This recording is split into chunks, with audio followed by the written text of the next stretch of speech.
Specifically, yeah, we could just launch into it because what you said was super interesting to me. But you're trying the stem cell therapy. You want to kind of just explain what that is and why you chose to kind of go down that route?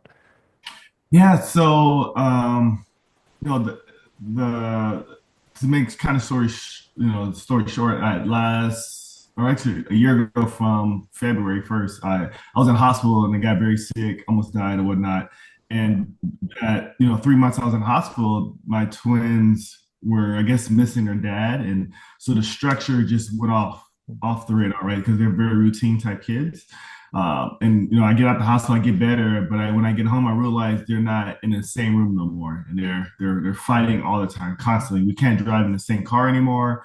The bus rides to school are impossible. That doesn't happen anymore. We have to take two separate cars. I gotta find some type of help, right? So just and then the Facebook, searches and TikTok searches to figure out like answers or what people are trying to do to figure out, to help their kids. And saw something called stem cell. And me as a professional athlete, I've heard of stem cells, but not in a way to be used for autistic kids.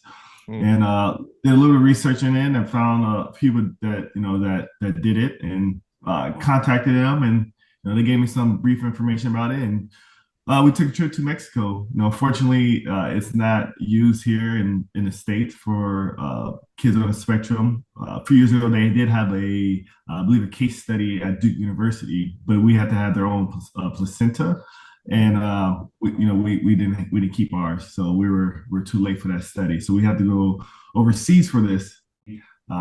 Mexico was a little bit cheaper, for my two kids, so we took that route and didn't know what to expect. But my thought process and thinking of things like, I'm not going to just sit back and not do nothing. But yes, it's a very expensive tool for us, but I can make it back somehow. And but I can't get 5, 6 years back with my kids, if this can make them better.